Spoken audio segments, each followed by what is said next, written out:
Unggahan pasien BPJS Kesehatan soal lamanya antrian di IGD rumah sakit di media sosial justru dibalas komentar sinis dokter dan sejumlah tenaga kesehatan. Tragisnya pasien meninggal dunia hanya 1 minggu setelah dipulih.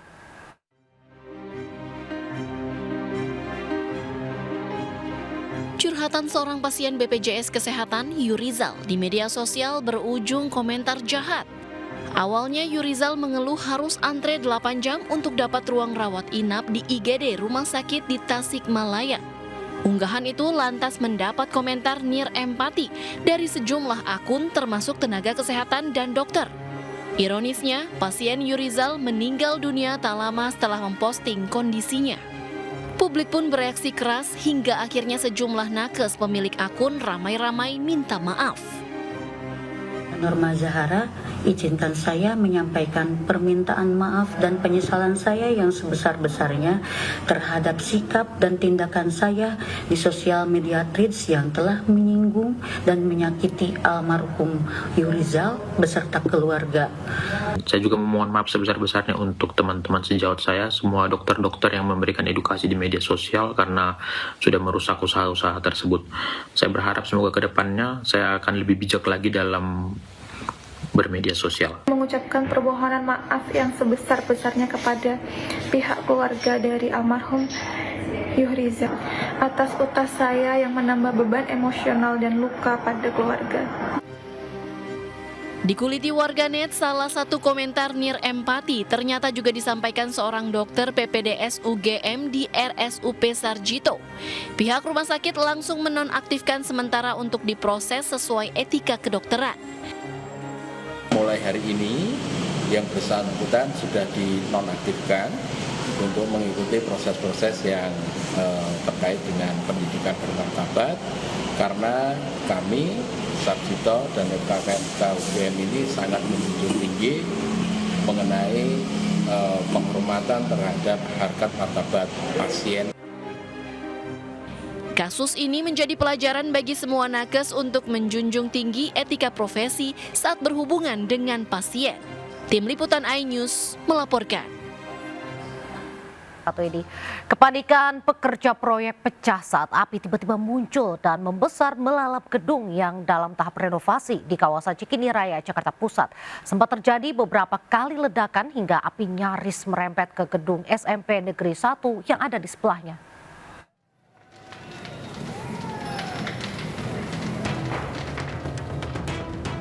Api melalap cepat gedung yang sedang dalam tahap renovasi di Jalan Cikini Raya, Menteng, Jakarta Pusat. Banyaknya bahan mudah terbakar membuat si jago merah kian mengganas hingga terdengar beberapa kali suara ledakan.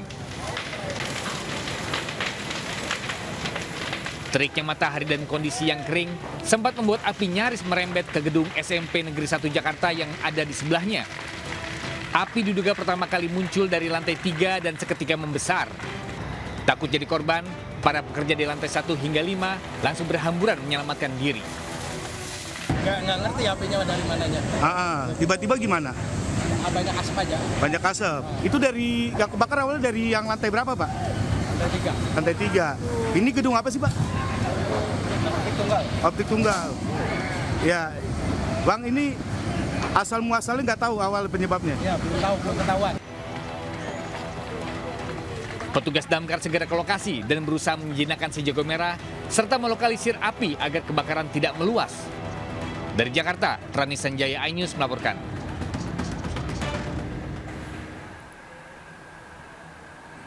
Kebakaran juga melalap pabrik cat di kawasan pergudangan Tegal Alur Kalideres, Jakarta Barat. Diduga api berasal dari salah satu mesin hingga menimbulkan percikan api dan menyambar bahan kimia pembuatan cat. Guna menghindari jatuhnya korban, seluruh karyawan dievakuasi keluar pabrik. Sementara damkar mengerahkan 80 personil dan 16 unit mobil damkar Jakarta Barat sehingga api bisa dipadamkan 1 jam kemudian.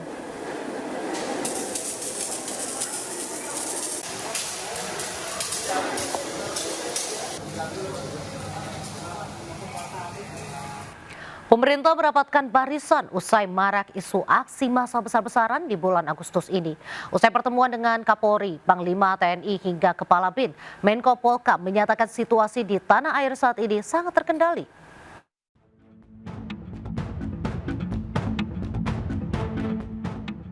Menyikapi kekhawatiran soal situasi keamanan jelang perayaan HUT RI ke-81 bulan Agustus ini, pemerintah merapatkan barisan.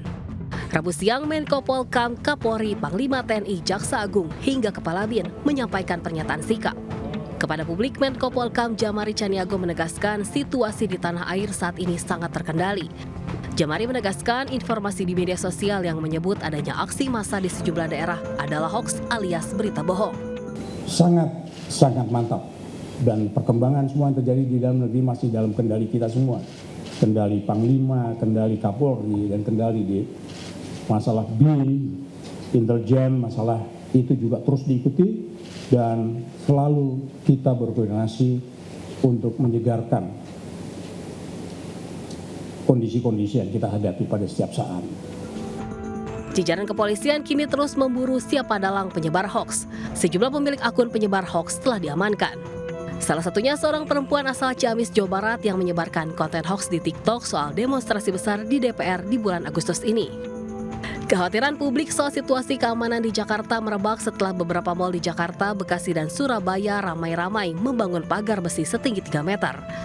Publik berspekulasi soal adanya ancaman aksi massa besar-besaran menjelang perayaan HUT RI ke-81 bulan Agustus ini. Tim Liputan iNews melaporkan. Isu adanya surat presiden atau surpres terkait pergantian Kapolri direspon Kapolri Jenderal Polisi Listio Sigit Prabowo dengan santai. Sebelumnya DPR juga membantah telah menerima surat presiden terkait pergantian Kapolri.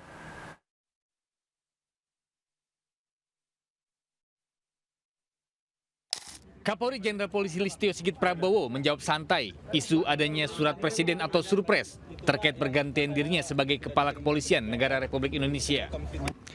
Listio menekankan jika pergantian Kapolri merupakan hak prerogatif Presiden Prabowo Subianto dan ia siap dengan keputusan Presiden.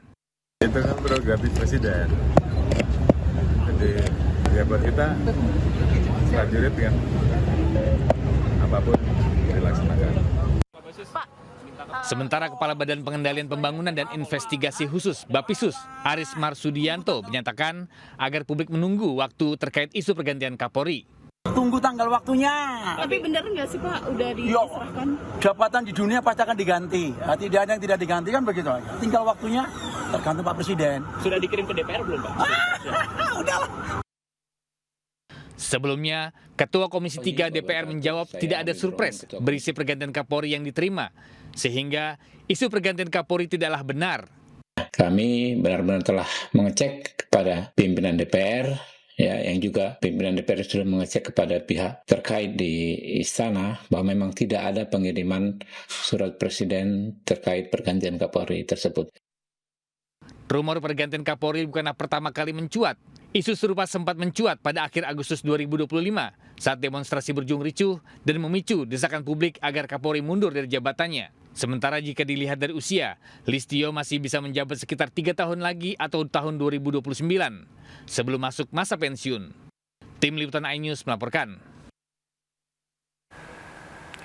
Pemirsa, masyarakat umum bisa menghadiri peringatan HUT RI ke-81 di Istana Merdeka. Pendaftaran sudah dibuka mulai kemarin melalui situs Pandang Istana.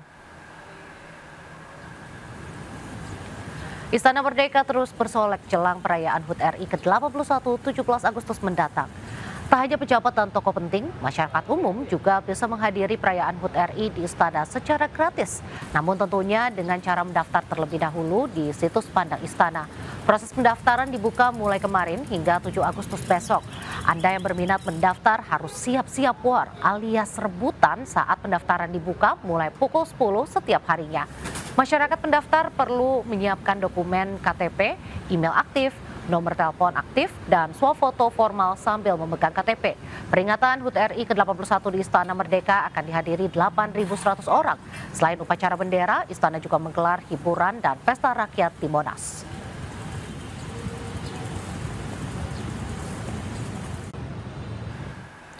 Ratusan buruh perempuan menjadi korban PHK massal karena perusahaan beralasan terus merugi di Cimahi, Jawa Barat. Suasana haru dan isak tangis pun mengiringi perpisahan ratusan buruh yang menjadi korban PHK massal hingga viral.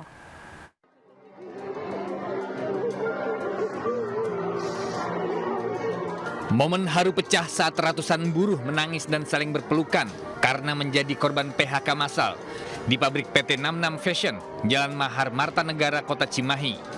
Terhitung sejak 31 Juli 2026, manajemen perusahaan mengumumkan pabrik yang memproduksi garmen ini resmi tutup. Padahal, pabrik ini sudah memproduksi berbagai jenis garmen sejak 30 tahun silam. Dipecatnya 200 karyawan pabrik garmen ini pun ditanggapi Gubernur Jawa Barat Deddy Mulyadi yang dikatakan akibat perusahaan terus merugi. Ya gini, kan garmen itu selalu problem, kan sektornya biasanya padat karya. Perusahaan-perusahaan padat karya memang secara umum begitu. Kalau dia sudah break even point, kemudian ada tempat lain yang lebih murah tenaga kerjanya, biasanya pindah. Sebagai langkah awal investigasi, pemerintah mendesak perusahaan menyelesaikan hak dan kewajiban upah buruh yang terkena PHK massal segera dipenuhi. Dari Cimahi, Jawa Barat, Yono Wahyu, iNews melaporkan. Usai dilanda kemarau panjang, hujan yang mengguyur sebagian wilayah Bogor menyebabkan tanah longsor dan membuat bangunan di bibir sungai ambruk di kawasan Tajur Halang, Kabupaten Bogor, Jawa Barat. Sementara di kawasan Citerep, hujan juga membawa sampah kiriman.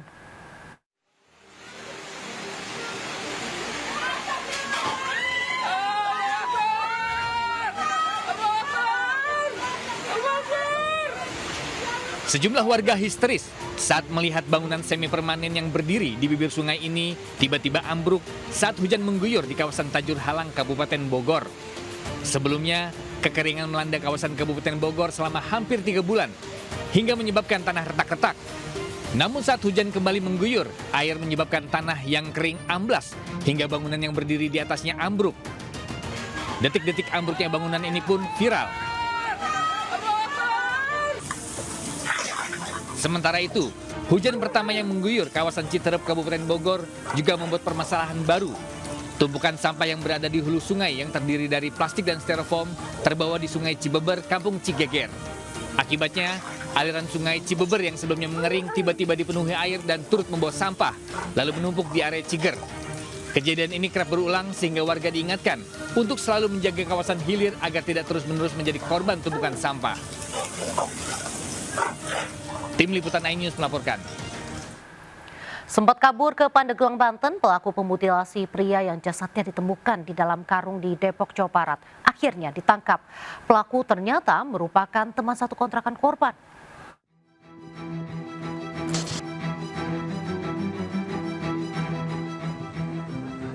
Warga geger usai menemukan jasad pria termutilasi di dalam karung di sebuah lahan kosong di Pancoran Mas, Depok, Jawa Barat.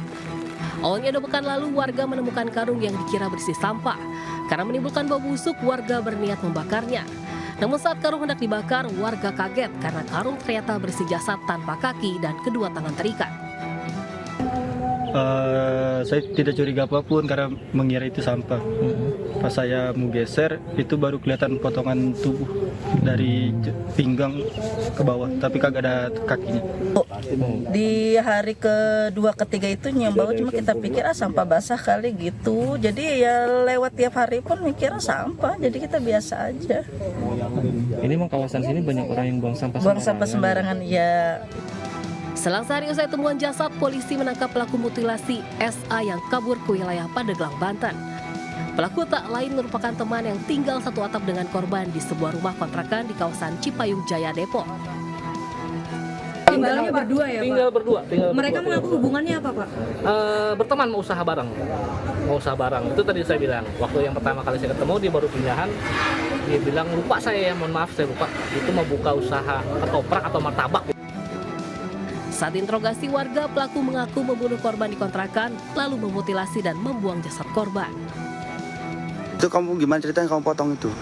Karena susah bawanya, Bang. Di situ kan ramai orang dan perumahan juga. Polisi masih mendalami motif pembunuhan dan mutilasi dan juga mencari potongan tubuh korban yang dibuang pelaku di lokasi lain. Dari Depok, Jawa Barat, Yung Rizky, iNews melaporkan.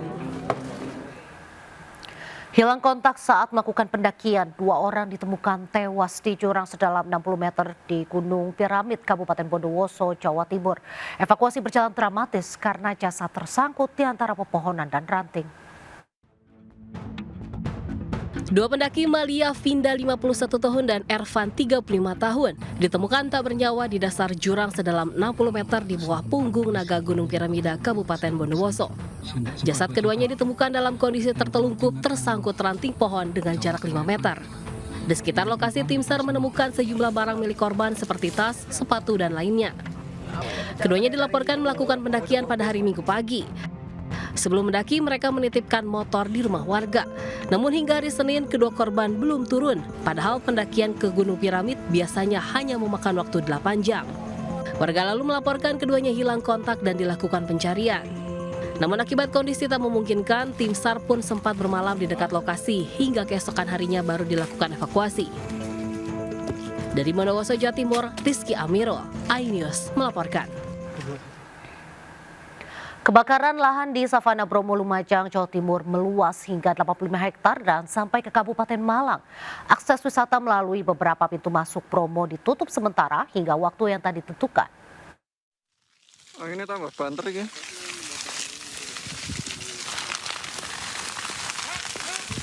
Kebakaran lahan Savana Bromo di Blok Bantengan, Lumajang meluas hingga 85 hektar. 150 personil gabungan dari BPBD dan Balai Besar Taman Nasional Bromo Tengger Semeru terus berupaya memadamkan api. Namun kondisi lahan di musim kemarau membuat api terus menjalar. Titik api yang semula berada di Kabupaten Lumajang dan Probolinggo kini bergerak hingga menuju hutan Bromo di kawasan Kabupaten Malang.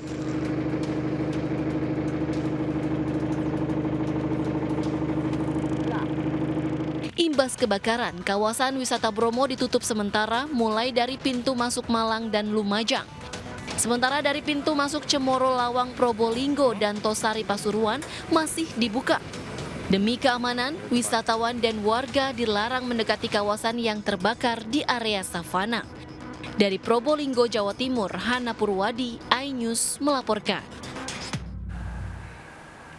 Aksi heroik seorang pemuda relawan SPPG saat menyelamatkan anak-anak dari serangan babi hutan di Kuningan, Jawa Barat. Meski harus alami luka parah di sekujur tubuh, namun nyawa korban bisa selamat usai warga datang menolong. Informasi tersebut sekaligus menutup seputar iNews hari ini. Saya Reza Nadia bersama tim yang bertugas undur diri. Sampai jumpa.